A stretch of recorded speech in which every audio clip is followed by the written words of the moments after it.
Hello, and welcome to Media-eval, a medieval pop culture podcast, where we talk about how medieval and medieval-inspired movies, TV, and books depict the medieval world. What do they get right? What do they get wrong? And what do they tell us about how modern people see the medieval past? I'm Sarah ifft, a medieval historian, and today I once again have with me Elizabeth Bonnemann, Media-eval's Doctor Who expert, to talk with us about season 19 serial The Visitation. Hello. Hello. I return. I'm back once again. Just in case this happens to be somebody's first time tuning in, do you want to tell the listeners a little bit about yourself and about why you wanted to talk about Doctor Who? So I am a student of medieval history. It will be my college major when I can afford to go back to college, and also once it's safe to go to like a college physically. Yeah. I know more about Doctor Who than just about anyone, so a few months ago, I was talking to Sarah, and I found out that she had never seen an episode of Doctor Who. So this has just sort of become a thing now, and this is the fourth serial that we've covered for the show. Yes, which now means that I have seen 4 serials of Doctor Who. Exactly. Yes. And that I still am continuing my tradition that I have yet to see the same Doctor twice. Yes, and that trend will be broken with the next one, because the next one is from the very next season, and it still has Peter Davison. Well, I know way too bad, but he's fine. I don't mind seeing him again. Yeah. The Visitation is a 1982 serial. It's the 4th serial of season 19, starring Peter Davison as the 5th Doctor. He's got a real look with his striped pants situation. Well, it's basically he's dressed as a 1920s cricketer. Like, yeah, that sounds right. I was thinking he looked like he was going to play some very British sport. In the very next serial, he actually gets to play some cricket. So in that context, he looks completely in the context that outfit looks like. The rest of his time on the show, he looks. I mean, he sticks out like a sore thumb, but the Doctor always sticks out like a sore thumb. It's kind of his thing. Yeah, so he certainly does not seem as though he belongs in the 17th century, but then who does? True. Certainly not any of his companions either. Matthew Waterhouse as Adric, and Sarah Sunnan as Nyssa, and neither of them are actually human. Is that correct? Correct. Neither of them are human. Adric is a kid from a planet called Alzarius, where he tagged along with the Doctor because he found Alzarius boring. And Nyssa's backstory is a little more tragic. She comes from a planet called Traken, which was destroyed by the Master, and she happened to be off the planet at the time with the Doctor, so she is the only survivor of the destruction of Traken. So she doesn't really have anywhere else to go, but it's the only human in the TARDIS at this time is Tegan. Right, who is trying to get back to Heathrow in 1981 and seems to not be succeeding in that. Right. So in the last episode with the 4th Doctor, the one where he regenerates, the last serial with the 4th Doctor, Tegan wanders into the TARDIS thinking it's an ordinary phone booth, and accidentally gets whisked away. And so basically the arc of this season, such as it has one, is we're trying to get Tegan home. Mm-hmm. But of course, the Doctor is not the best at steering the TARDIS. Right. Even these days. And so he keeps missing. So in this one, he's actually managed to get the location exactly right, but they've shown up 315 years early. Oops. So we have Janet Fielding as Tegan, and then also I'll mention Michael Robbins as Richard Mace, who is a local individual who hangs out with them for basically the entire serial. Yeah, and he's fun. He's a fun character. Like, I was almost kind of wondering if he was going to come with them, but...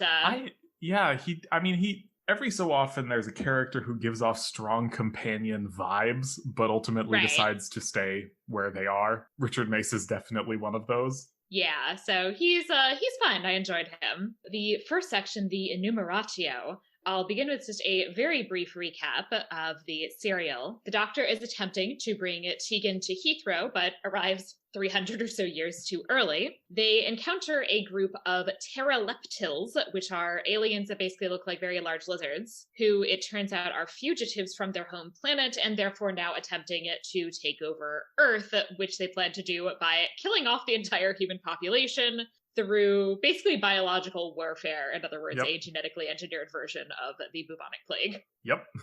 They do successfully defeat the pteroleptals and leave, but only after accidentally starting the Great Fire of London. Yep. I love this serial. It's so fun. I really liked this one. I really liked the way in which it intervenes in history. I think it's fun that they actually did end up changing something, or in a way, but it's actually something that always had happened. I always kind of find that aspect of time travel fun when it turns out they were meant to be there and do something all along, essentially. A fun note from an earlier serial, back when the Fourth Doctor was flying around with Sarah Jane, in the serial The Pyramids of Mars, the Doctor mentions that he was like, I was falsely accused of starting the Great Fire of London. And now we find out that he did start the Great Fire of London. It was just a later him. So he didn't know that yet, that it was true, exactly. that the accusation was 100% true. Yeah, and every once in a blue moon, the Great Fire of London gets brought up in later stories, and the Doctor always gets this very uncomfortable look on his face when it's brought up. Well, as we'll see, he has an interesting reaction to the whole thing. So, but we'll get there when we get to the end. So we begin in the 17th century manor house with these people that I was like, oh, are these going to be characters? And the answer is no, they will never be seen again because they immediately get killed by the pteroleptals, or the pteroleptals like androids that they have, or also, somebody. I think the pteroleptals have this one android, and it looks like Kiss collaborated with Elton John on the design. Yes, it's hilarious. This is the glammiest, most glam rock robot I have ever seen.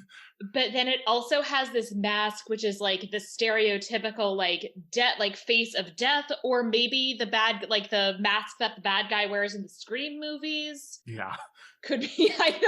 Sure, I haven't seen the Scream movies, but it looks like it could be. Yeah, so it's like it's an interesting set of choices that inform the android. Oh yeah, the pteroleptals, when we get to them, are also very low budget 80s. In their design is how I would describe them. It's these like giant lizard costumes that are like sort of ridiculous looking. Classic Doctor Who has always been infamous for low budget effects, because it is a fairly low budget show, frankly. Yeah. No, I mean, it clearly is like some like weird lizard costume that some dude is wearing, right? Yeah. Oh yeah, absolutely. Yeah. These people in the 17th century see a couple of shooting stars or comets or something and some fireworks, and like some of them are very excited, and at least one of them is like, this is definitely a bad sign. I think it's a strange lights in the sky never bode well for the future. And like, well, in Doctor Who, that certainly is the case. It usually means that the alien invasion of the week is starting. Exactly. So they're all dead. The Doctor and his companions then arrive at Heathrow, but just a little early for Tegan's flight. She's like, maybe I can, I don't know, file a claim to the land. I'll be rich in a few hundred years' time. Right. It's like, I always arrive early at the airport, and even I think this is excessive. They have to fight off a few villagers, but make friends with Richard Mace, who starts out as just this like weirdo hanging out in a tree who's basically like, you want to be friends? Yep. He's got a very, I think he's maybe trying actively to channel Robin Hood. Right. Yeah. Which actually I think makes sense, because we'll talk a little bit more about highwaymen later, but he, we find out, is a both thespian and highwayman, and this is very much a period, I would say, in which there is every now and then something of an effort to romanticize the figure of the highwayman, and in particular with these kind of references back to the Robin Hood legend. Yeah. Who I believe actually this might be in fact quite the period in which Robin Hood has more of a kind of real like stealing from the rich to give to the poor sort of reputation. I actually watched a video about Robin Hood, Overly Sarcastic Productions Legends Summarized, and I believe that this is probably the right era for that to be true, yeah. Yeah, I didn't look that up in advance, so I could be off by, 30, 40 years or something here and there. But I didn't intentionally look it up, and I definitely didn't take notes on it, but it is a thing I watched recently. But late 17th century seems about right for that. So it Yeah. makes sense. He tells them a little bit about what's going on. We learned that the plague is currently ravaging both the city of London and that it's actually even worse in the countryside at this point. He's got this kind of weird item of jewelry, which they find out is a bracelet thing that basically it turns out that like the aliens can use for mind control, although I guess it only works for that if it's on your wrist. If you wear it as a necklace, you're fine. Yeah, and also it only works if it has the power pack in it, which yes. which the one that Richard has turned into a necklace does not have. Right, and they find kind of more bits and pieces of these bracelets and power packs, and therefore have definitive proof of there being some kind of alien presence. And like they eventually find the ship too, obviously. Yeah. They know that somebody else is here who probably isn't supposed to be here, and they end up breaking into the manor looking for answers. The first episode ends with them being basically locked into this small enclosed space by the android with his fabulous outfit. Yes. They hear the key turn in the lock behind them, and I think the doctor has actually vanished from the room at this point, and they're kind of alarmed because it's like, Nis is like, I left him down here and there's no way out. Where did he go? Right, so the doctor disappears, then the rest of them get locked in, and they're like, what the hell is going on? Where's the doctor who just locked us in? But it turns out that what happened is that the wall is fake. Yep, it's like a hologram that the Pteroleptals have put in place to hide the basement where they set up their base, and the doctor like realizes that something's wrong because he's like, this stairway, people build stairways to lead to somewhere. Right. So this stairway should logically head from the main hall down to the kitchens, except there's a brick wall here. Right. So it's like a staircase to nowhere. And so it's like that doesn't make a lot of sense. And that's how he is able to figure it all out. So he then comes back through and lets the rest of them out in that direction at the beginning of the next episode. They continue to explore the manor. Mace is having a grand old time now that he's gotten used to the fact that he was like a little nervous about like sneaking into this nobleman's abode. He's got like a strange sort of morals where it's like breaking and entering is wrong, but stealing is fine. And Tegan and Nissa are like, no, breaking and entering is fine. It's stealing that's wrong.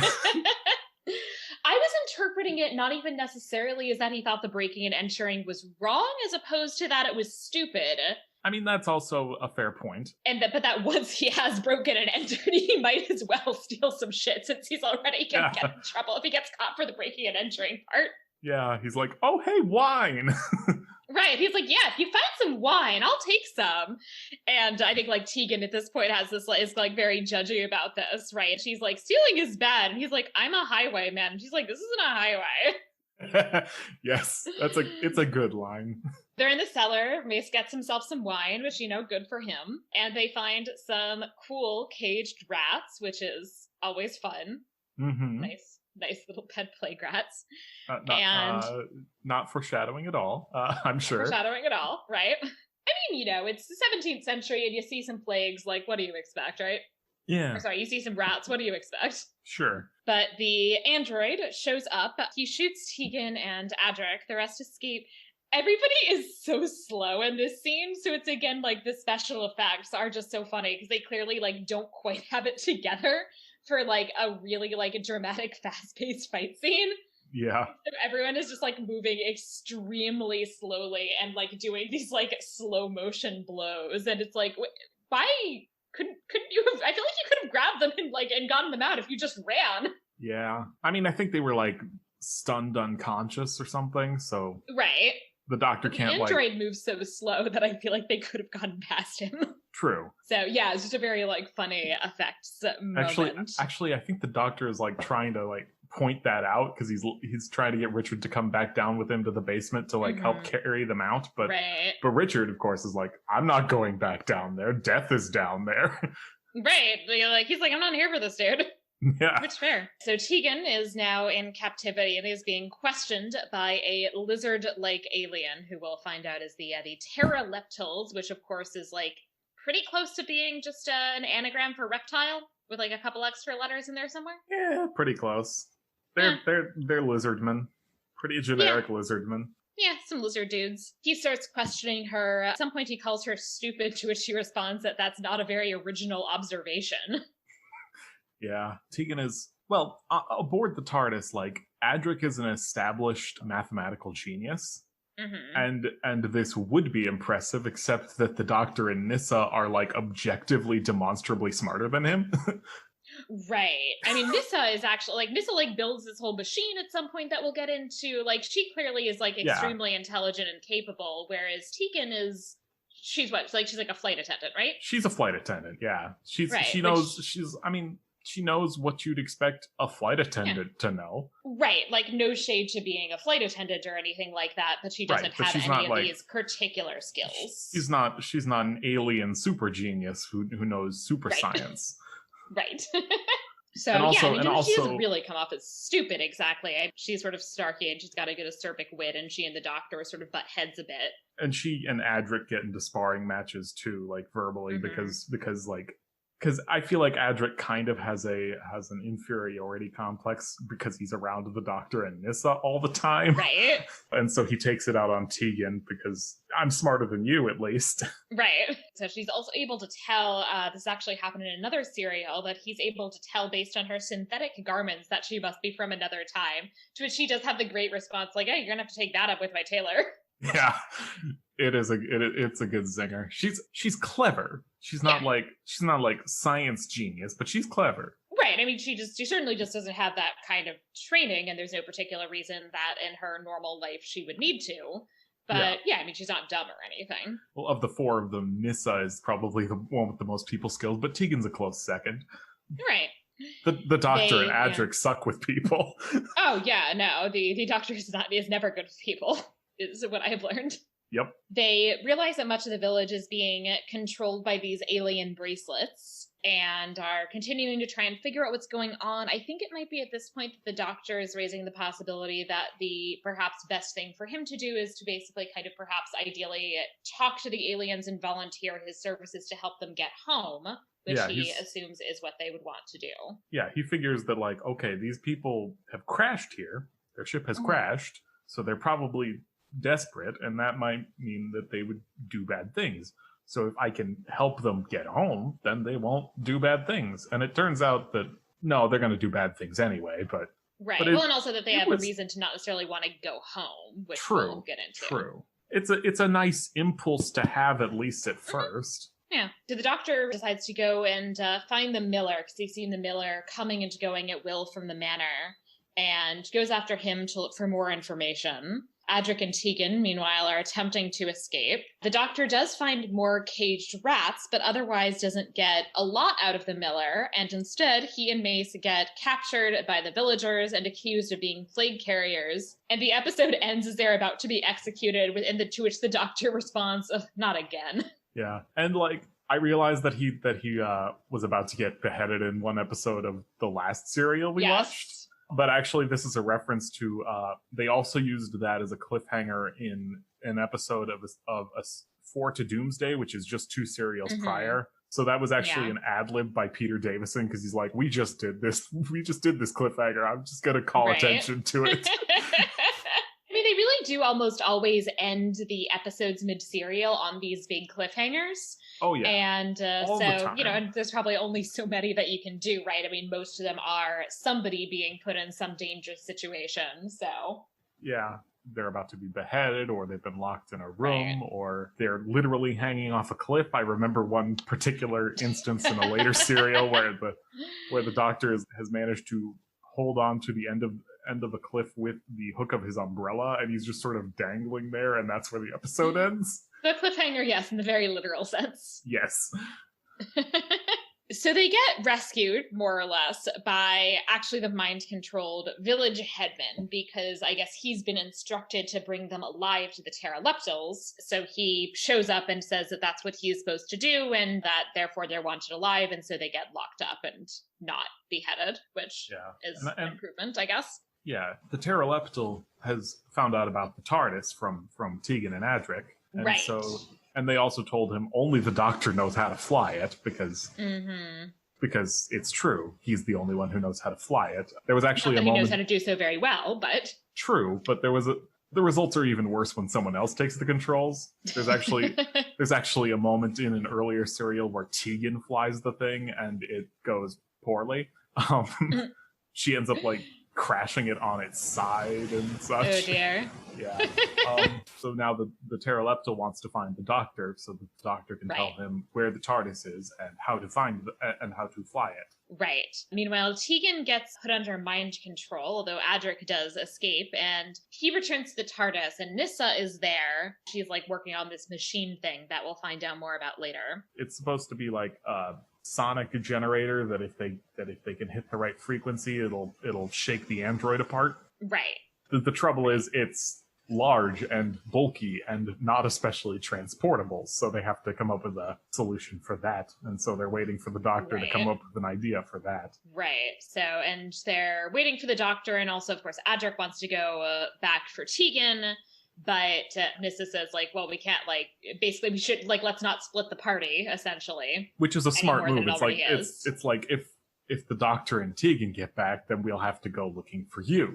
Right. They're waiting now in the TARDIS. Meanwhile, the Doctor and Mace attempt an escape, and they do manage to get the bracelets off a couple of the villagers. And when the bracelets come off, they collapse, but they do then relatively quickly recover. They basically fall asleep. They don't take the bracelets off, they pull the power pack out of the bracelet. Oh, right. Okay. So when they do that and therefore kind of end the mind control link, it's interesting because the villagers then have these, the memory, they do have the memory of having been mind controlled.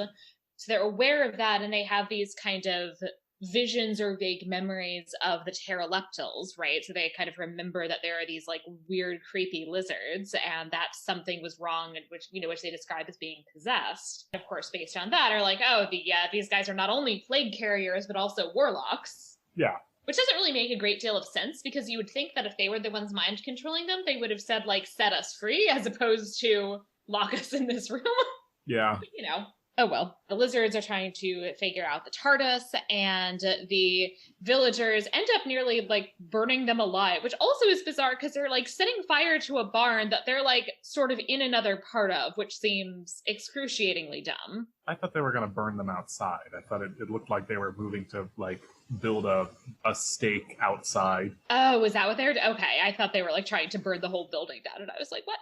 You're in that? No, yeah. No, Okay. They are getting ready to burn them, and then the android arrives and freaks him out because, of course, he looks like, the Grim Reaper, because he's even like carrying a scythe at this point, so he's really got his look down. He grabs the scythe from the guy who was going to behead them at the end of episode 2. So it's like, this is a good look. You've really got it figured out.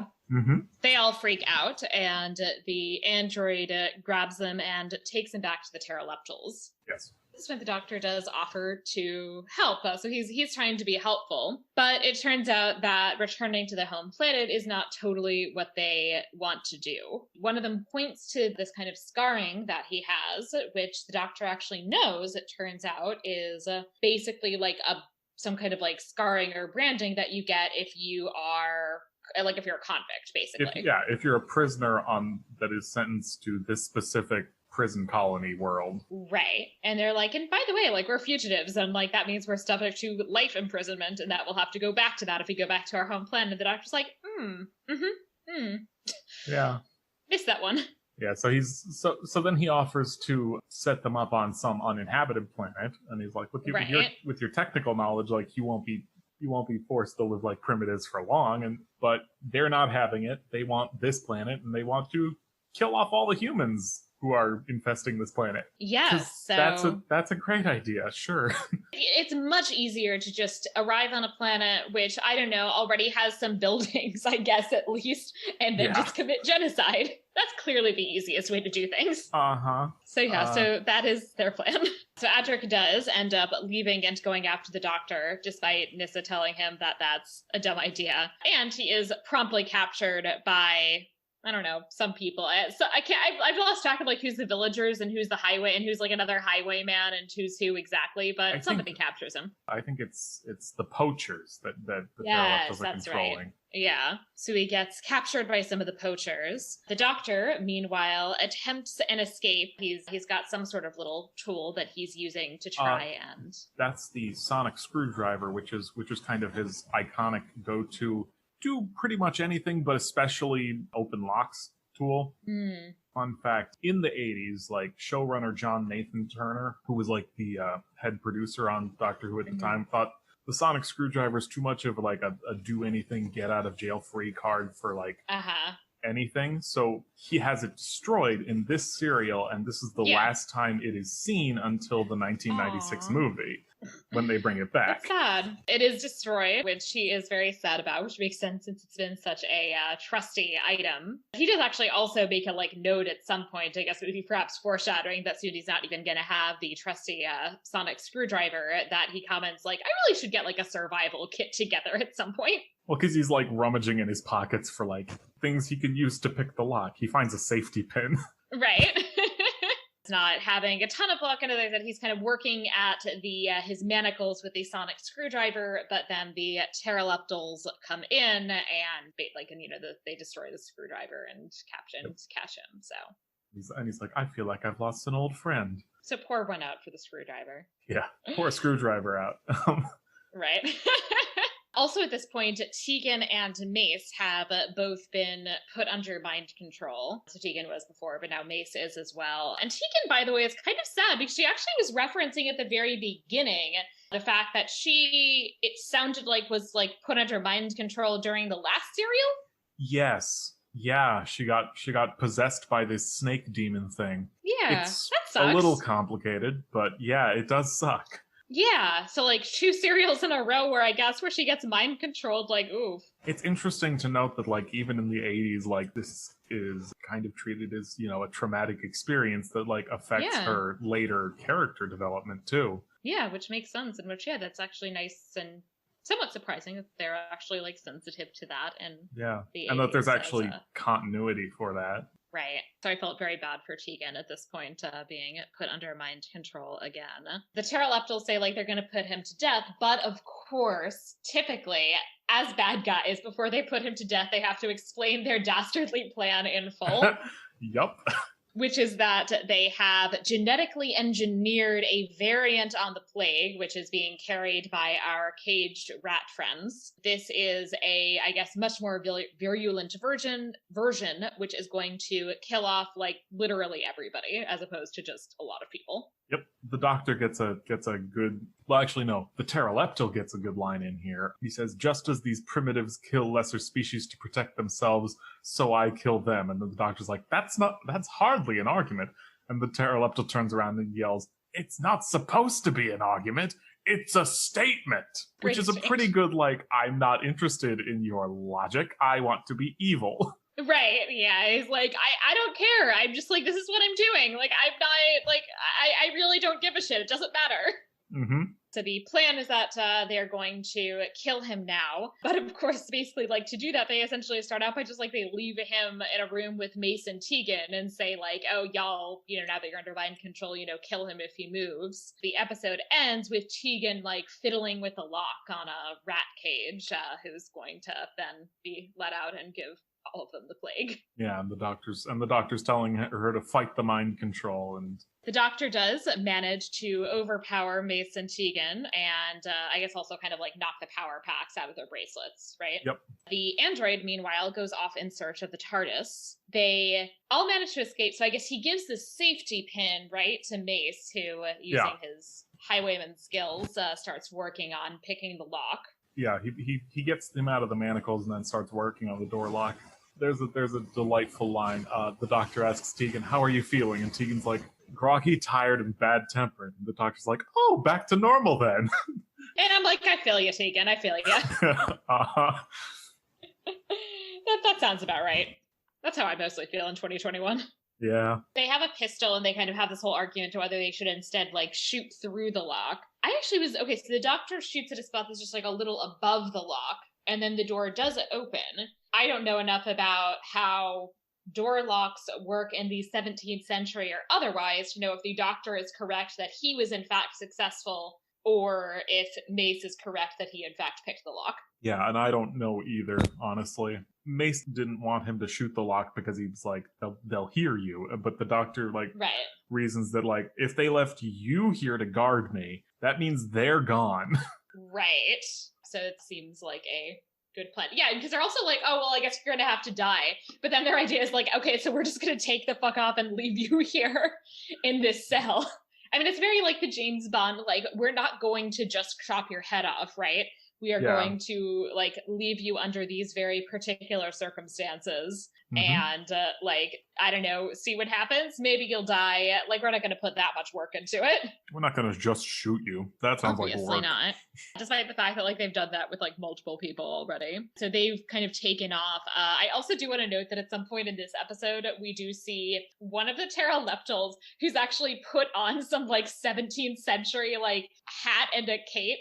And it is hilarious. Yeah, he's like wearing the cloak with the hood, but like to like conceal his appearance, but he's still got like the lizard snout that's very visibly poking out from under the hood. Yes, like it's not actually a successful disguise at all, because he still looks in every way like a giant lizard. Yeah. You get the feeling that like, I mean, the only person who actually sees him is the miller, who doesn't notice anything's amiss because he's being mind controlled. Right. So for a lot of people, it doesn't matter that they have any kind of disguise at all, right? Because they're under mind control. And for people who aren't under mind control, it's not actually a functional disguise in any way. Yeah. It's just this very weird, like, my theory is that it's not actually intended to be a disguise. He just really likes the look. Yeah. It's like it's September in England. It's a little chilly. Yeah. It's like fashionable, functional, like maybe we should all be wearing cloaks. I don't know. Sure, why not? This hat seems fun. Yep. So I like to think that he's just like the fashionable pteroleptal. They're kind of left there, so they get out of the room and they're kind of looking around the control room. They are surprised at how advanced, or the doctor is surprised. The other people, don't really know anything, but the doctor is surprised to see how advanced their technology is. He does manage to disable their control panel, which means that the villagers' bracelets are no longer controlling them. Yep. Meanwhile, like Tegan and Mace are like trying to like read some stuff, and it basically is all like things that look like mathematical formulas, and they're like, we can't read any of this. And the doctor's like, it's fine, whatever. I think what they're trying to do is find the address of the building that they're headed to, but all they're finding are like science notes in a language they don't understand, even if they did understand the science. Right. They don't even have the people on it who are the people who might understand the math. They have the like 20th century flight attendant and the 17th century robber. Yeah, because the actual mathematical genius and science princess are aboard the TARDIS. They're aboard the TARDIS, and the android then reaches the TARDIS. Nyssa does manage to lure him into the room where she has the machine, because as discussed before, the machine is not very portable, but it does, however, despite that drawback, seems to be perfectly functional, and it works, and very slowly but surely breaks the android apart. Yep. It's like a sonic thing that like vibrates it to pieces. Right. Yeah. And she's a little sad about it, which is kind of sweet. That she's like, it wasn't a bad machine. Yeah. Nyssa is a pacifist at heart. Yeah. No, I thought that was very cute that she was like, it's not its fault. Mm-hmm. So they're trying to figure out what's going on. The doctor actually asks, what is the nearest city? To which I'm watching and I'm like, London, obviously. You're like at Heathrow. What do you think is the nearest city? Yeah, I don't know what or if he was thinking at this point. Right. They do then scan a map of London, searching for the pteroleptals, and manage to find basically someplace where. They get back to the TARDIS, which is actually the TARDIS gets to them because yes. So the Doctor and Tegan and Mace are like in the house, and they are trying to find all the doors and windows are locked. But then Adric and Nyssa, having dealt with the android, figure out how to pilot the TARDIS into the house. And they're having a little trouble landing. It's sort of flickering in and out of existence. And Adric's like, I don't understand what's not working. And Nyssa's like, well, try and think what the Doctor would do. And Adric's like, got it. And he like punches the console. And And it works. It lands. I mean, you do what you do, right? Yep.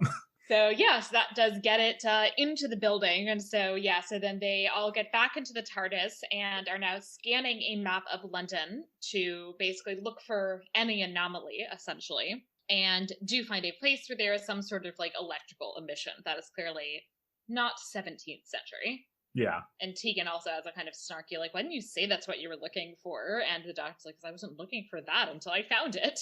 I think he's just scanning for anything out of place. Yeah, so he's like, I'll see if anything looks weird. So, and sure enough, something did. At this point, they actually do manage to get the TARDIS, like, to London, to the exact correct place and time, astonishingly easily. Yeah, I don't know. I think it might be easier that they're not trying to travel in time as well as space. Right, maybe doing like very short, both temporal and geographical distances makes it easier. That like if you essentially use the TARDIS as like a car, then it's not too bad. They get to London, they arrive at this bakery and go inside to see what, to kind of look for the pteroleptals. They get in and they have one of the pteroleptals is like standing there facing them. And the other two are like hiding behind the door that they just came in from. And the first one is just standing there and he's like, wow, I'm so impressed. Y'all are so smart. I clearly underestimated you. While we as the audience are watching this and we're like, oh my God, there are two literally right behind you that you're not noticing. Yeah. Also, the bakery's got like this weird, just red lighting. Right, yeah. It looks like the red alert lighting on Star Trek, but more red. It's also like covered in hay. Yeah. Which seems like not the best idea. It doesn't, especially considering what happens shortly. Yep, as we will shortly get into. Foreshadowing. So they have their fight with the pteroleptals. In the process of this fight, the Doctor drops something. He also got like a little like firecracker or something. Yeah, well, I mean, it's supposed to be like dark in there, so he's like lit himself a torch so he can actually see. During the fighting, like it gets knocked out of his hand and into a convenient pile of straw. Right, one of your convenient piles of hay that you have just sitting around. Yeah. So it gets knocked into the pile of hay. At some point over the course of this fight, like somebody basically also accidentally like throws a gun into the fire that's already burning. Oh yeah, and it's not like one of Mace's like 17th century like period appropriate guns. It's one of the pteroleptal laser guns. Yes. And Mace is actually, I think, able to take down more than one of the pteroleptals with his actual guns. Yeah, good job. Because he had the foresight to raid the gun cabinet of the house and like load them all before coming. Yeah, so good job, dude. He doesn't have to waste time on like reloading because he's carrying multiple loaded guns. Yeah, good job. Good setup. Yeah. I really like that Mace isn't stupid. Yeah. He's smart. He's just also at times clearly out of his depth because, aliens. Yeah, that like he's, he obviously doesn't have like the knowledge necessarily that some of the other people involved have. Like he walks into the TARDIS when Adric and Nyssa come to pick them up, and he's like looking around at like the bigger on the inside, and he's like, "This isn't possible." Right? Yeah, which is honestly probably like what most of us would say if we had to jump in a spaceship. Like, yeah, and Adric just like gives him a friendly pat on the shoulder, and he's like, "That's what I thought at first too. You get used to it." Right. But yeah, so as I said, I like that he's not, he doesn't have the basis of knowledge that other people have, but like he's not dumb, and he's like, oh, like this is weird, this is interesting, I don't understand how this works, but like he's very curious about things and is, aware that like something is odd. Like early on, he's kind of skeptical because he's like, I am a man of the theater. I know how a parlor trick works. Right. Yes, I really like that he thinks that a lot of the things are just like basically theater tricks, which is fun. Yeah. They've started this fire. The pteroleptals get like partly brought down, over the course of the fight, but they also basically like leave them to like burn to death. And you have at some point, one of them, I think the closed captioning says it's whimpering, and literally like its face is melting. Oh yeah, like its skin is like bubbling, and it's honestly kind of horrifying. It is. It's really horrifying. Yeah, it's, well, That's a bad way to go. it really is. They die, I guess. They also throw the plague rat cages into the fire, and then they just take off. They actually, I think they do sort of invite Mace to go with them, but he says he's gonna stay, and the doctor it's gives him a little toy. Your way of life is a little fast-paced for me. I will stay and help Right. fight the fire. The doctor gives him a little toy, and somebody asks him, aren't the archaeologists gonna ask about that? And he's like, shh. Yeah, he gives them the little circuit board from the control panel as like a keepsake. Right. He's got that, so that'll be fun. As they get back on the TARDIS, his companions wonder if they should have stayed to help fight the fire, to which the doctor responds that he has a sneaking suspicion that this particular fire should be allowed to run its course. That initially just seems rather cryptic, but then we do end with a close-up of the Pudding Lane sign, indicating, of course, that this is the bakery at which the Great Fire of London began. Yep. Which I assume is, for an English audience in particular, is very obvious as a cue. I mean, it's probably not the most obscure historical reference they've ever gone with. Right, yeah, exactly. I would bet that for most who went to school in England, that would be extremely obvious. I would bet it's maybe not quite as obvious for Americans. Right, but this is a British show that was originally shown in Britain. Exactly. So for the initial intended audience, I think it would have been a pretty obvious historical cue. Doctor Who has always been it's always been a very British show, and there are always those references that we as Americans probably wouldn't get right off if we didn't. Mm-hmm. I mean, you and I are in a better position than most because we are historians, but right. It's something that wouldn't necessarily be as apparent to Americans, but it's at least I think the way it's staged is it's clear that it's supposed to be some sort of cue. I guess in the 1980s you couldn't Google it, but you can look it up, I guess. Yeah. Now it would be very easy to just Google. Google Pudding Lane. Right, and I'm sure that's the first thing. I haven't checked, but I'm sure that's actually basically the first thing that comes up if you Google Pudding Lane. I'm gonna try it. Well, the first thing that comes up is the Wikipedia page for Pudding Lane. Right. But then the next thing is people also ask, did the Great Fire of London kill off the plague? People also ask, what happened to Pudding Lane? Yeah.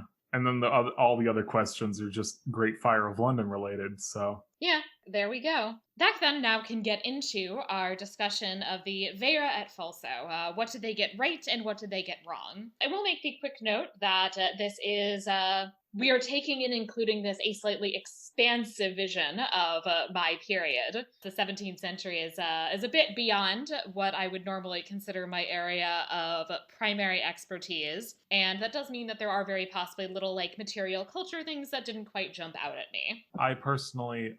I figured this one would be safe to include because you review the Three Musketeers adaptations sometimes. Oh, yeah. So I figure this serial in particular is fair game. It's close enough, yeah. Yeah. And I'm happy to chat about the Great Fire of London. Yeah.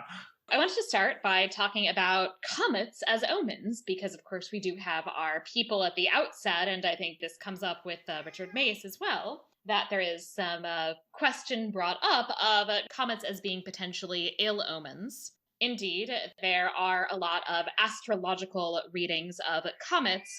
Thank you, producer Carmen is also in the room. There are interpretations of comets that tend to emphasize the idea of there being linked with some kind of death and political turmoil and having some kind of function as omens. And this is actually an idea that goes back to Pliny the Elder in the 1st century CE, who talked about comets in this regard. It is, however, worth noting that these astrological interpretations of comets did coexist with more what we might traditionally refer to as scientific explanations of comets. Indeed, there's something of an ongoing debate at this period about the comets and whether they're outside or inside the Earth's atmosphere, and exactly what they are. Aristotle talked about comets as being some kind of natural phenomenon, as opposed to just something that was this kind of, omen. But he thought that they were basically connected, that they were with something that was always within the Earth's atmosphere, that they were very much a kind of terrestrial phenomenon fundamentally. Well, Aristotle was wrong about everything, so it doesn't surprise me that he was Yeah. wrong about this. Yeah, I mean, At this point, it's on Aristotle, brand. smart guy, but smart guy, but he didn't necessarily figure out everything. Yeah, so Aristotle didn't quite get that. There was a moment in the first episode where Mace is telling them about the comet, as he calls it, and the doctor's like, "There's not supposed to be a comet this year. Are you sure it wasn't a meteor?" And Mace is like, "I don't know what the difference is." Right, yeah, which I think would be right. A meteor would technically be a decent description of something entering atmosphere and burning up, like the pteroleptal ship. Yeah, yeah. So that's the more proper term, and they just don't have the vocabulary to explain it. And it's interesting also because, of course, while there wasn't a comet in this year, there actually was, I believe, one just a couple years before, which then retroactively was treated as being an omen of the plague, which we'll talk about in a few minutes. So back in 1664, so a couple of years before this. There were, however, already in the 16th century, Tycho Brahe and Michael Maslin did make the argument that comets existed outside the Earth's atmosphere, which I believe is correct, yes? Yep. That's, if anything, that's an understatement. I do not know anything about science, but I believe that one is correct. But we do have, of course, a variety of scientific opinions, including Galileo's, which is that comets didn't exist and were an optical illusion. Not quite. Not quite, but, sorry, Galileo.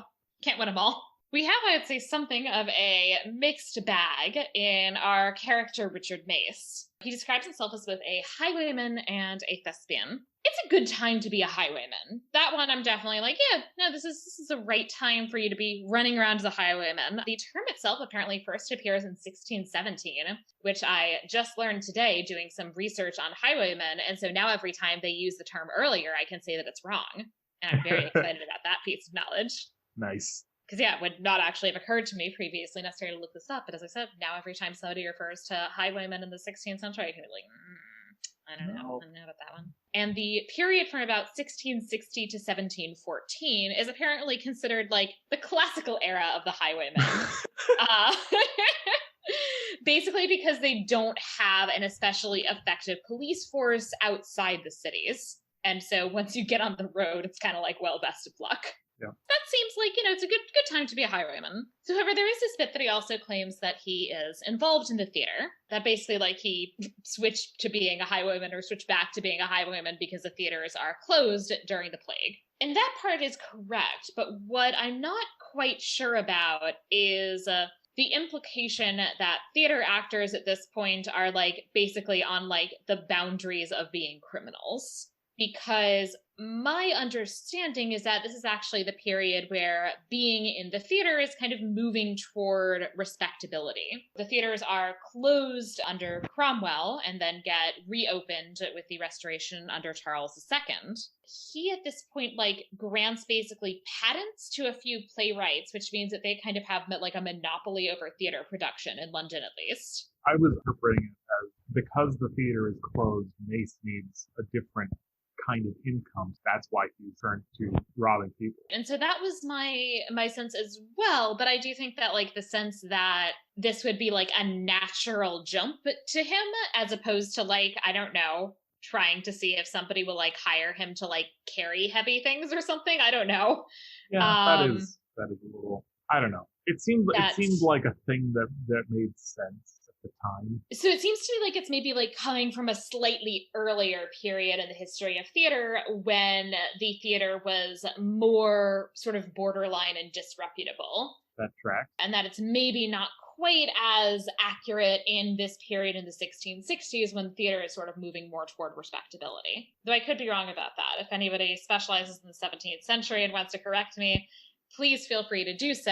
But I do have to wonder if, as I said, it quite makes sense at this point, especially because I said this is where theater is getting to be more of something that is kind of like has this sort of state imprimatur and is more of a kind of big profitable business, and also is considered to be a bit more socially acceptable for women to be involved in theater. I had nothing to add. I don't know either. So I don't actually know for sure, but my My feeling is, as I said, that it's maybe a little bit off for this to still be a point where, as I said, the kind of boundaries between the theatrical profession and the criminal underworld are quite so thin as they are implied to be here. Right. That makes sense.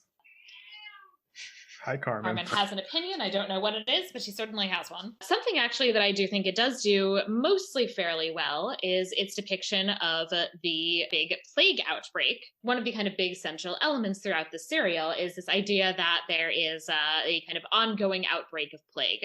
This is known as the Great Plague of London from 1665 to 1666, and it was the last of the major bubonic plague outbreaks in England, although not quite the last in the world. I think I've hinted at this or talked about this briefly in the podcast previously, but I always actually like when this gets depicted in the late medieval, early modern period, because while people often just kind of say like, oh, the Black Death, that was like a thing that happened from 1347 to 1351, or, whatever precise dates you use, which depend on your geographical area that you're talking about. Yeah. It never just like disappeared. Like we never just like completely stopped having the plague, or at least we didn't for like several hundred years. And in fact, periodic outbreaks of plague across Europe and the Middle East occurred until about 1750. So none of these outbreaks are quite as deadly as the very first one, which killed potentially up to about 60% of the population in some areas. But it still was pretty deadly on the whole. So the Great Plague of London killed probably between like 1/6 and 1/4 of the city's inhabitants, depending on your estimates. Right. Yeah. That's a lot of people. A lot of people. Yeah. Businesses were closed, including the theaters. Quarantine is imposed on ships. So it's also not surprising that when you have these like weird people who probably present as foreigners and you don't know where they came from, that the idea that they're seen as plague carriers makes a lot of sense. It doesn't get much more foreign than a delegation from Gallifrey, Alzarius, Traken, and 1981. Right. Yeah, I mean, all of them, I'm sure, this doesn't really show up necessarily because, like, they're all basically, like, British actors. Yeah. But if you took, like, reality, like, I don't know, kind of makes sense, like, the way they talk, when, their vocabulary would seem weird. Like, they clearly dress, like, not in the way that would make, that made sense to anybody. 3 of them are aliens, and even Tegan is Australian, so... Right. So it definitely makes sense that, you've got these weird foreigners and you don't know where they came from. The fact that they are immediately under suspicion as plague carriers actually does make a lot of sense. Yeah, the cleansing fires at the beginning, was that a common thing? The lighting sulfur in fires to try and drive away the bad plague air? Yeah, I believe so. So in general, that seems to have been like the main way to get rid of the plague. That basically, this idea of there being like corrupted air, and you have to do something to get rid of the corrupted air. The thing, however, that was most common was not necessarily the fires, but like individual protections. So in here, this is actually not quite right. We see them wearing these cloth masks, which perhaps look very familiar to us today. Yeah, it almost looks like some of them are like have like pulled their shirts up over their nose. Right. Or they're wearing like bandanas almost. This seems to have been basically, to some extent, something that my guess is that they're really kind of taking that in its particulars, perhaps more from the 1918 influenza pandemic. And that tracks. My sense is that in terms of what people actually would have been doing in the 17th century, it mostly would have involved that they would have been like carrying around handkerchiefs and just kind of briefly putting them up over their nose, or even carrying around, because again, the problem is like this idea of corrupted air. And so the way to get around it is that you have to like not smell the air. You would just carry around a little sachet or bouquet of flowers that you would just be smelling as you walked. All right. Sure. Yeah. Would suck to have a pollen allergy, but... Right, yeah. If you got a pollen allergy during this time, you're really, I guess, not that it was helping either. So you're sort of shit out of luck regardless. They actually would have been doing something to kind of try and keep out the air, but in particular, this use of cloth masks is not quite right. Or these kind of bandanas around their faces is not quite right. I do, however, think it's interesting that they've got this comment made that the plague is actually even worse outside the city in these kind of suburbs, essentially, than it is in London. Because at first I was like, I mean, that doesn't necessarily totally make sense. But on the other hand, maybe it's basically because like the pteroleptals are like fucking around. And I was like, okay, it makes sense, the counterfactual. But then I did a little bit more digging, and it actually makes sense for like September 1666, because as I'll get into in a minute, the plague is essentially like in decline, or sort of, burning itself out at this point. And we're at the point actually where there are more plague cases in the suburbs than in the city. Interesting. Yeah, in this particular run of the epidemic. Because that's actually why people now, or most scholars now, are arguing that the Great Fire of London did not, in fact, basically stop the plague. All right. Although in this version it did destroy the new strain that the pteroleptals made. So at least there's that. They make a point of tossing all their stash of, I'm not sure if it's a bacterium or a virus, but they've got like test tubes and what all. Yeah. And so before they leave, they make a point of tossing them all in the burning bakery so that they can be destroyed. It does in this version, yeah. It destroys the fancy new version of the plague. Yeah. And I think actually also at the period in which this cereal was made, I believe the going assumption was still, in fact, that the fire had actually contributed to basically like wiping out the plague. And like I can see where that's what I was assuming up until just now, so... Right, and I'd certainly heard that before, but apparently, based on what I've been coming across, that's no longer the prevalent theory. I learned something today. Which then actually gets into, and to talk a little bit more about the Great Fire of London for the Historia et Veritas segment. We have this bit with the Great Fire. It did indeed, or at least it certainly is the kind of traditional assumption, is that it begins and that's coming out of the records from the time, that it begins with a fire in this bakery on Pudding Lane. And it is an extremely destructive fire. So it destroyed 13,200 homes, which actually was potentially the homes of like the majority of the population, essentially, which is awful. Yeah. Also, a number of administrative buildings, 87 parish churches, and St. Paul's Cathedral. It's time to pour one out for Old St. Paul's Cathedral, which was a Gothic church completed in the 14th century. And so now we have this like 17th century. I guess it's fine, but the old version seems nicer. Yeah. I mean, we have a couple paintings of it, I guess. Yeah, and they've done like some digital reconstructions, which are cool. And it seems like it's like a really nice Gothic cathedral. And now we don't have that. And also in general, this fire is why London has a lot less surviving medieval architecture than many European cities. Like, say, Paris or Barcelona. Barcelona, there we go. That's Barcelona, Prague, Berlin. Italy is a kind of weird because like it's because of how well it's doing economically in the 15th, 16th century. They like knock a bunch of the medieval shit down and build Renaissance and Baroque shit. But true. Older Italian towns, smaller ones, still have good medieval architecture. Like, what's the one that There was one that Saint Francis of Assisi. Yeah. My sister went to that one place that one saint is from. Who was it? Francis of Assisi. Oh, it's okay. Right. Assisi, right. Yeah, okay. Yeah, Assisi's great. Siena is nice. Yeah. So, a lot of these kind of major European cities, have a very rich medieval architecture that's still standing, but London not so much. And that's mostly because of this fire. This is also the origin of my weird conspiracy theory that Christopher Wren started the Great Fire of London because he got so much work out of it. Because, like, if you get like a tour of the churches of London, it's like, and this is built by Christopher Wren after the Great Fire of London, and this was also built by Christopher Wren after the Great Fire of London. And he's a very good architect, but yeah. Yeah, and he's actually interesting because, so he obviously has very much his own style, which is not my favorite style, but it's clearly a very like good example of the sort of thing that it is. Yeah. But it's actually interesting that there is one church, I don't remember what it's called because I did not look this up and I'm completely just drawing on my memory from a tour I went on like 15 years ago. But there is actually one church that basically they just said, yeah, we liked it the way it was. We want you to build it like that.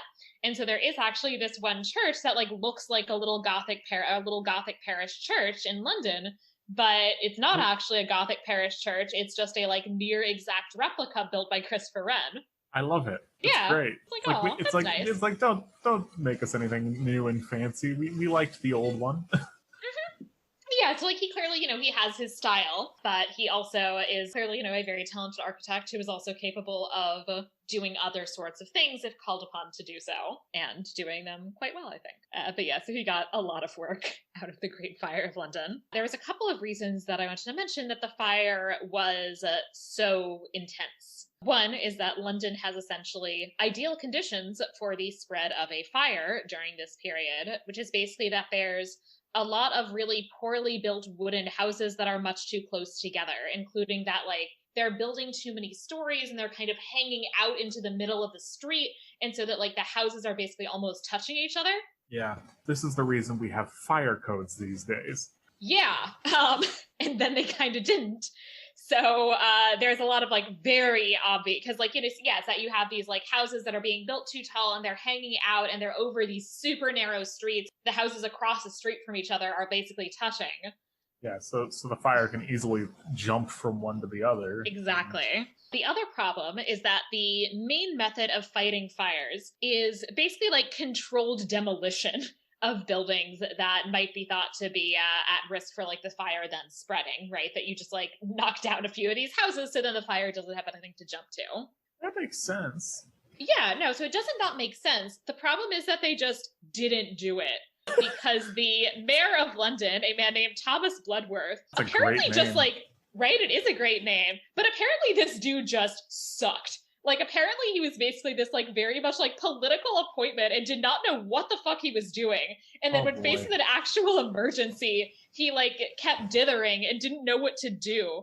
At some point, he apparently just straight up said, I think it's gonna be fine, and went to bed. Amazing.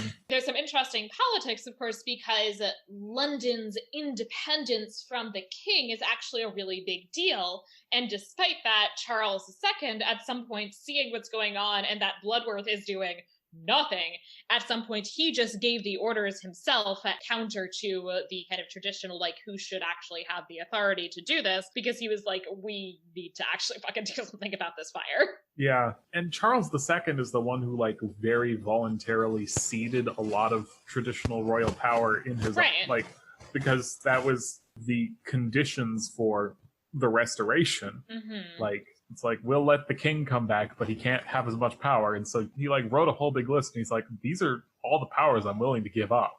Yeah. Like, which was a cool move. Like, I am willingly limiting my own power so that we can have peace and also not Cromwell. Right. And it's interesting because here there's certainly no reason to think that he was doing this in an effort to usurp in a more kind of long-term or dramatic way the liberties of the City of London. Yeah, he really was just like, we need to stop this massive fire. Yeah, I've heard, I'm not sure how true they are, but I've heard stories about like how there were points where Charles II was like in a bucket chain. Right. Like, helping throw water on the fire. And he is also that he certainly is like ordering some of these demolitions to happen, which is, at least is kind of helping to slow the spread to some extent. We also have the additional problem that we basically end up having essentially wind conditions, which also are ideal for the fire spread. Fun. So that's why the fire began on Sunday, September 2nd, took until Thursday to mostly burn out. But there were even like some essentially isolated fires around the city that continued until the following Sunday, so a full week after it began, because it rained. Wow. Yeah, so you essentially had like a week of the city being like in the midst of this major crisis. It's a pretty big deal. And while there are relatively few people reported to have died from the fire directly, it essentially does create a refugee crisis, and it's very likely that there's a lot of people who are dying of starvation or exposure. There ends up being this whole thing that basically, like, Charles is trying to set things up so that he's, like, pushing other towns to, like, take homeless people from London. Which makes sense, but right, it's still, like, not a great situation all around. No, exactly. And so especially for all of these people who were homeless or, like, otherwise in very precarious positions who are like living in these really shitty houses, which are the most likely to go up. Yeah. So yes, you have this major refugee crisis, a lot of people probably dying of starvation or of exposure. And also some scholars have argued that we probably are undercounting the number of people even who died directly from the fire, because very possibly like the people who would have been most vulnerable, like people who were elderly or had disabilities or were very young and were maybe had a harder time escaping the fire, that they also might be people who, especially if they're coming from a kind of marginalized, impoverished population, are not necessarily like their deaths are not necessarily going to get reported. Makes sense. Yeah, as I said, it's a pretty dramatic crisis. While nobody at the time accused actual aliens of being responsible for starting the fire, they did, however, manage to find some scapegoats, in particular, Catholics. Of course. Of course. Who else could it be? Of course. We had pretty early a number of people claiming that like the Catholics had started the fire. And then there's this French watchmaker, Robert Hubert, who in fact confessed that he had started the fire under orders from the Pope and is executed.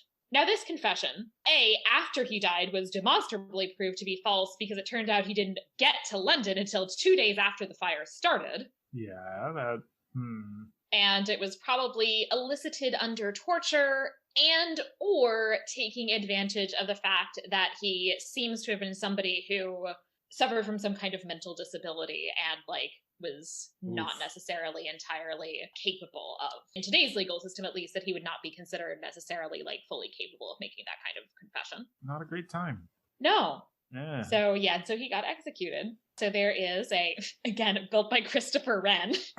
There is a big old monument to the Great Fire of London. A couple of years after this monument was completed, they added to the monument the line in Latin, sed furor papisticus quitandiu patravit nondum restinguitur, but popish frenzy, which wrought such horrors, is not yet quenched.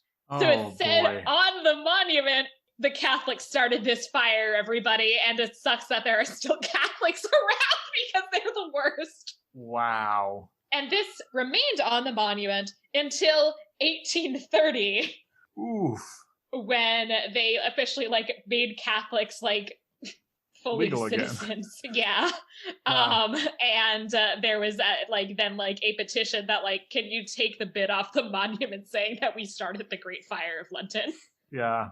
I wonder if that accusation is at all related to the true accusation that Catholics tried to blow up King James I that one time. I mean, it certainly could be that, they're like, oh, the Catholics, they come to England and blow shit up because they hate us. Yeah. It's I'm not totally wrong, but in this particular situation, there's no evidence for it. Yeah. Certainly, there is no evidence that the Great Fire of London, in terms of its start, was anything but an accident. In particular, because my sense is that this kind of fire, potentially, it wasn't necessarily that rare that this sort of fire might start.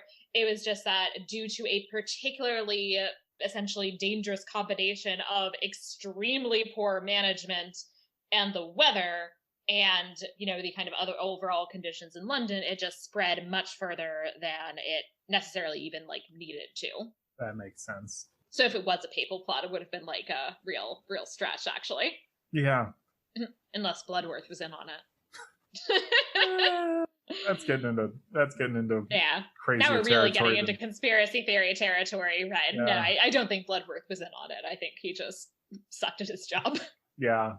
Like many governors in the United States today. Yeah, it's true. I'm in South Dakota, which is probably one of the worst. Yeah, Tennessee is also not great. So we can now get into the Fabula Nostra, where we talk about a film, show, whatever, inspired by this one. So Elizabeth, since you said you came up with one this time, do you want to go first? I did. This episode had aliens trying to genetically engineer the plague to be worse. Since last night, I watched a bunch of YouTube history documentaries about the conquistadors. I had the idea that perhaps an actual real life plague or pandemic, an episode where aliens come to Earth and accidentally bring along a disease, and that sets off some plague, potentially the Black Death, although that may be, a little too on the nose.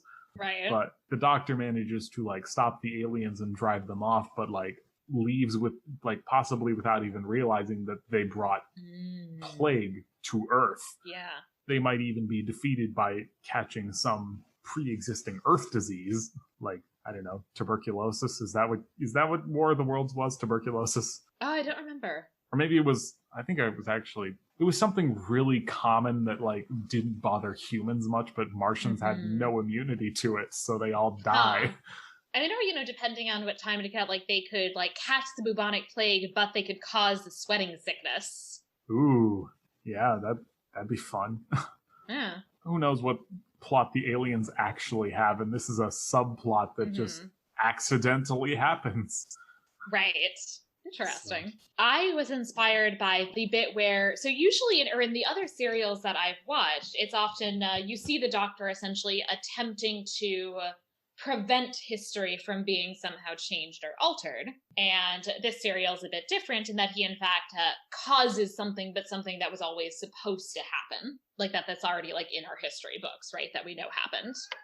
Yeah. So inspired by that, I was trying to think of something that could be interesting, something else that could be interesting to have like the Doctor cause or help to set into motion or facilitate some kind of major historical event. And so I was struggling to come up with one because, of course, not all major historical events hinge so obviously on some kind of like individual particular action. But I do like the idea of sending the Doctor out to the Iberian Peninsula and having him end up doing something pivotal that helps to allow for the Umayyad Islamic takeover of the Iberian Peninsula in 711. So I think that would be fun. That would be fun. Also, I think there's something to be said for maybe the Doctor occasionally hanging out with somebody who's like not white. Yeah, that's I mean, that's like that is a fair criticism to level at the BBC in this era. Yes. Like the first companion like of color is Martha Jones in 2007. So Oof. Yeah. So that's not great, but it is what it is. But that actually does remind me of another episode that's in the Revival series where the Doctor like essentially causes a historical event that does do quite a bit of damage, but he does it to like stop something worse. The episode is called The Fires of Pompeii, in which the Doctor actually causes Vesuvius to erupt because it's the only way to stop these aliens that were going to do worse things to the world as a whole. So it's kind of he has to like make sure history takes its course and essentially sacrifices Pompeii to save the world. Interesting. Yeah. And it's an interesting moral dilemma in like how messing with history works and like the needs of the many outweigh the needs of the few, etc. Right. Yeah, so I think that could be fun. Again, I find really interesting these kind of different questions about like how time travel works and like to what extent the Doctor is like preventing change and to what extent he's causing it. I think there are kind of thorny issues there. Yeah. In general, the Doctor is personally against changing established history because something worse might happen. Which, is fair. But it is then interesting that you have these kind of moments where he sort of realizes like, oh, it actually is like good that or like necessary perhaps that I'm like doing this thing, even if it's maybe not a great thing because it was always supposed to and had to happen. Right. And again, in this situation also, it's like, well, it clearly was better than the alternative. So maybe he ends up like playing some pivotal role in like some battle, which otherwise there would have been like an alien takeover of the Iberian Peninsula. And in the grand scheme of things, like the Umayyad takeover of the Iberian Peninsula is like not a bad thing. It's a, it's neutral to maybe good thing. Turned out pretty well overall. Yeah. Certainly, honestly, certainly is no worse than having the Visigoths in charge, because fuck the Visigoths, so. Yeah, and it was better than, the Castilians. Right. Yeah, I mean, yeah. Yeah. So I think that could be interesting. So at this point, we can get into rating the serial on a scale from 1 to 5 based on whatever completely subjective criteria we see fit. And I'm actually going to get this one up to a 3.5. That is because I do you want to take up, there's kind of little things here and there's kind of little errors here and there. I don't know, there's like little errors here and there. And I also like sometimes do still wish that like women had more to do than they often get to do at this stage of Doctor Who. But overall, I think that it did a pretty decent job with the history. And as I was saying before, I really like that it has somebody from the period who is actually a well-rounded character, which I didn't feel like was necessarily the case in some of the other pre-modern serials we've watched. Yeah. For me, I'm giving this one a 5 out of 5. I love this serial. It is one of my all-time favorites. I like that it hinges around like an actual historical event and does it pretty well. I love Richard Mace as a character. I just like a lot of things about it. I like anything with Nyssa and Tegan. They're fun. Since it was the 80s in the BBC, like they have to leave it subtext at this point, but they recently elevated it to canon text, like in the revival, that they are romantically involved. Really? Oh, that's fun, because I did not actually get that at all. Oh yeah, I feel like they're not in the same place in a lot of like serial, because Tegan Cinder is captured for a long time. Yeah, but when they're together, like when they are separated, they tend to disproportionately worry about each other more than they worry about, say, Adric or the Doctor.